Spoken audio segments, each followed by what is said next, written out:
Halo teman-teman, kenalin nama aku Lina. Jadi kali ini kita bakalan bahas tentang kedatangan bangsa Portugis ke dunia timur yakni Nusantara. Teman-teman, kalian tahu gak sih kalau bangsa Portugis merupakan bangsa pertama yang sampai ke Nusantara yakni pada tahun 1511. Dan ternyata untuk sampai ke Nusantara mereka harus menempuh perjalanan yang sangat jauh. Oke. Sekarang aku bakalan jelasin tentang rute perjalanan yang pertama, yaitu dimulai pada tahun 1487 yang dilakukan oleh Bartolomeus Dias. Perjalanan ini dimulai dari Lisabon, Portugis ke arah timur dengan menyusuri pantai barat benua Afrika ke arah selatan. Pada tahun 1488, Bartolomeus akhirnya tiba di Tanjung Harapan, Afrika Selatan. Pelayarannya hanya sampai di Tanjung Harapan. Dia pun memutuskan untuk kembali ke Portugis. Pada tahun 1497, pelayaran Portugis dilanjutkan oleh Vasco da Gama. Ia menyusuri pantai barat benua Afrika dan sampai ke Tanjung Harapan. Lalu ia melanjutkan perjalanannya dari pantai timur benua Afrika hingga pada tahun 1498. Ia sampai di India, tepatnya di Calicut.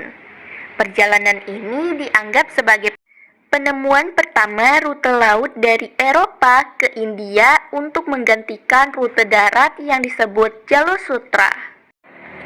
Nah, pada tahun 1503, Alfonso de Albuquerque melanjutkan rute dari Vasco da Gama. Dan pada tahun 1504, ia akhirnya tiba di India dan menjabat sebagai gubernur jenderal dari Portugis untuk wilayah India dari tahun 1504 sampai 1510. Selanjutnya pada tahun 1511, ia melanjutkan kembali perjalanannya menuju Malaka dan berhasil menaklukkan Malaka pada tahun yang sama. Setelah itu pada tahun 1512, Alfonso mengirim 3 kapal sebagai perwakilan Portugis untuk ke wilayah Indonesia bagian timur, yang mana salah satu kapal hilang di antara perairan Jawa dan Banda.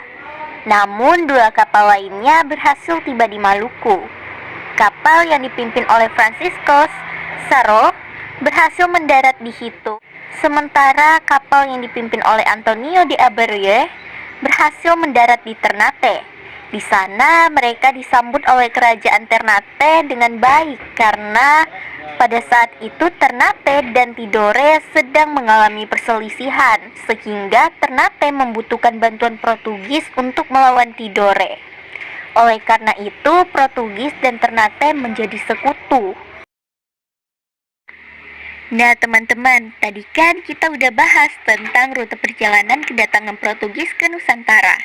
Sekarang kita bakalan bahas tentang siapa saja orang Portugis yang berhasil menjadi penguasa dan kebijakan-kebijakan apa saja yang dibuat oleh Portugis.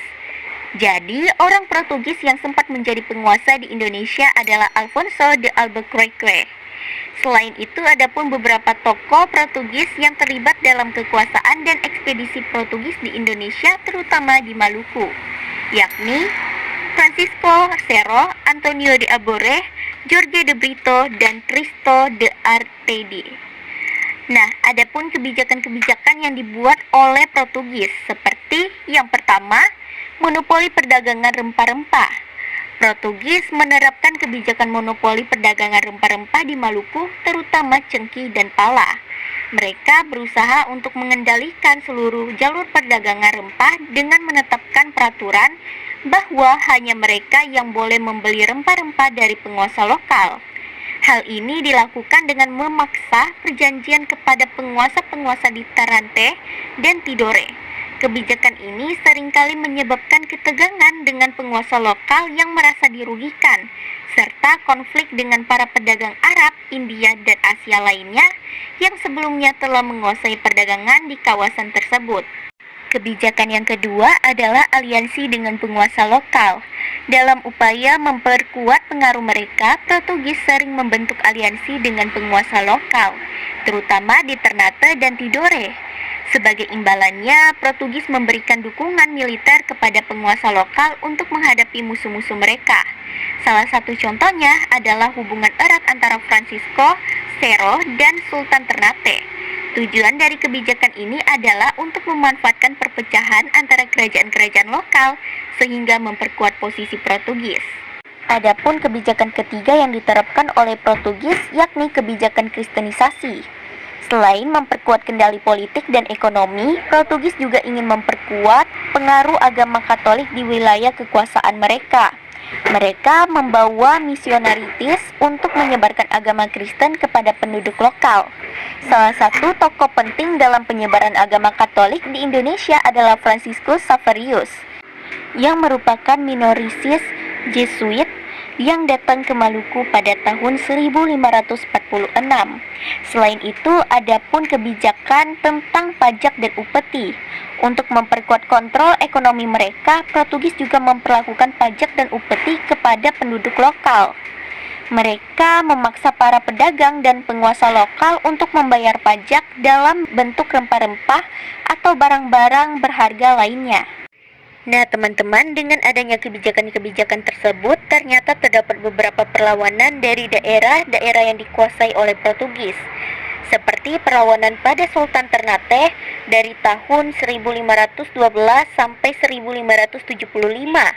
Setelah Portugis mulai berkuasa di Maluku, Sultan Ternate merasa tidak puas dengan monopoli perdagangan rempah-rempah yang mereka lakukan. Hubungan yang awalnya baik menjadi buruk. Sultan Babdullah dari Ternate akhirnya memimpin pemberontakan besar dan berhasil mengusir Portugis dari Ternate pada tahun 1575. Selain itu, adapun perlawanan dari Kesultanan Tidore. Kesultanan Tidore yang merupakan saingan dari Ternate juga seringkali menentang kekuasaan Portugis. Mereka bersaing dalam perdagangan rempah-rempah dan juga mengalami ketegangan dengan Portugis yang mendukung Ternate. Selain itu, adapun pemberontakan Hitu Ambon pada tahun 1530-an. Perlawanan datang dari penduduk Hitu yang merasa dirugikan oleh kebijakan Portugis. Mereka menolak monopoli perdagangan Portugis dan beberapa kali melancarkan serangan. Perlawanan ini juga didukung oleh para pedagang Muslim dari Jawa dan Makassar yang merasa terganggu dengan kehadiran Portugis. Dan yang terakhir adalah perlawanan dari Aceh pada tahun 1520-an sampai 1600-an. Kesultanan Aceh juga memerangi Portugis yang menguasai Malaka sejak tahun 1511. Sultan Aceh beberapa kali melancarkan serangan ke Malaka untuk mengusir Portugis dan mengembalikan perdagangan yang dikuasai mereka. Perlawanan ini berlangsung lama namun gagal mengusir Portugis sepenuhnya. Dengan kekuasaan Portugis di Indonesia, khususnya di Maluku dan beberapa wilayah lainnya, ternyata membawa dampak yang signifikan di berbagai bidang, seperti politik, ekonomi, sosial, dan budaya. Yang pertama, dampak di bidang politik, seperti domisi politik lokal. Kehadiran Portugis mengganggu tataan politik lokal, terutama di Maluku. Mereka mempengaruhi dan memanipulasi kekuasaan kerajaan-kerajaan lokal, seperti Ternate dan Tidore, dengan tujuan untuk mengamankan monopoli perdagangan rempah. Portugis seringkali mendukung penguasa tertentu yang menguntungkan mereka, yang menyebabkan konflik dan ketegangan antar kerajaan. Kemudian dampak politik selanjutnya adalah banyak penguasa lokal yang kehilangan otonomi politik mereka karena campur tangan Portugis. Misalnya, Portugis memaksa sultan-sultan di Maluku untuk tunduk pada kebijakan-kebijakan mereka yang menyebabkan menurunnya kedaulatan politik kerajaan-kerajaan tersebut. Kemudian, adapun dampak di bidang ekonomi. Dengan adanya kebijakan monopoli perdagangan rempah-rempah menyebabkan penguasa dan pedagang lokal kehilangan kendali atas perdagangan yang sebelumnya mereka kuasai. Selain itu, dampak ekonomi lainnya adalah perubahan jalur perdagangan, di mana Portugis mengubah jalur perdagangan tradisional Asia Tenggara. Sebelum Portugis datang, jalur perdagangan rempah dikuasai oleh pedagang Arab, India, dan Asia lainnya. Kedatangan Portugis memutus jalur perdagangan ini dan memusatkan kontrol di tangan mereka, menggeserkan perdagangan ke arah barat menuju Eropa. Kemudian dampak di bidang sosial. Dengan adanya kristenisasi yang dilakukan Portugis menyebabkan terbentuknya komunitas Kristen di beberapa daerah yang hingga saat ini masih eksis. Migrasi dan integrasi dengan Eropa. Kehadiran Portugis membuka jalan bagi migrasi orang-orang Eropa lainnya serta interaksi antara penduduk lokal dengan budaya asing. Orang-orang Portugis menikah dengan penduduk lokal dan ini menciptakan komunitas mestizo, keturunan campuran Eropa dan Asia.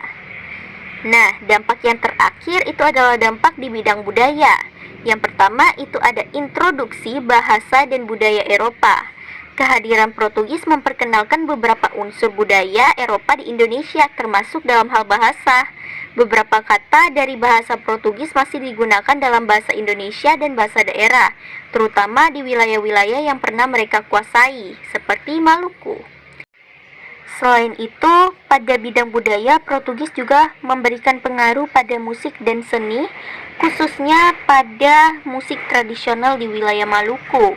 Alat musik seperti keroncong diyakini berasal dari pengaruh musik Portugis. Kemudian penyebaran gaya arsitektur juga dibawa oleh Portugis ke Indonesia, terutama melalui pembangunan benteng-benteng dan gereja. Benteng São João Baptista di Ternate adalah salah satu contoh benteng Portugis yang dibangun untuk mempertahankan kekuasaan mereka di Maluku. Nah, yang terakhir adalah perubahan kehidupan sosial masyarakatnya nih di bidang budaya. Kehadiran Portugis juga memiliki pengaruh pada hidup masyarakat lokal, termasuk dalam cara berpakaian, pola makan, dan tradisi sosial. Pengaruh ini lebih terkait di wilayah yang lebih lama berada di bawah kekuasaan Portugis seperti Maluku. Wah, teman-teman, ternyata pembahasan kita mengenai kedatangan Portugis ke Indonesia panjang juga ya. Nah, sekarang kita bakalan masuk ke pembahasan terakhir, yakni mengenai peninggalan-peninggalan Portugis di Indonesia. Contoh dari peninggalan-peninggalan ini seperti yang pertama, Benteng São João Baptista yang terletak di Ternate, Maluku Utara. Yang kedua, Benteng Nossa Senhora de Enociada yang terletak di Ternate, Maluku Utara. Kemudian ada pun Gereja Tua Sika yang terletak di Pulau Flores, Nusa Tenggara Timur. Dan yang keempat adalah Penjara Tua Kema, Sumatera Utara. Selain bangunan, juga terdapat musik keroncong yang merupakan peninggalan dari Portugis. Dan kata serapan dari Portugis juga masih banyak di Indonesia, seperti kata bendera yang berasal dari benderira, meja dari mesa, gereja dari igreja, dan pesta dari festa. Oke teman-teman, mungkin itu aja yang bisa Lina sampaikan ke kalian mengenai kedatangan Portugis ke Indonesia. Jadi sampai jumpa lagi.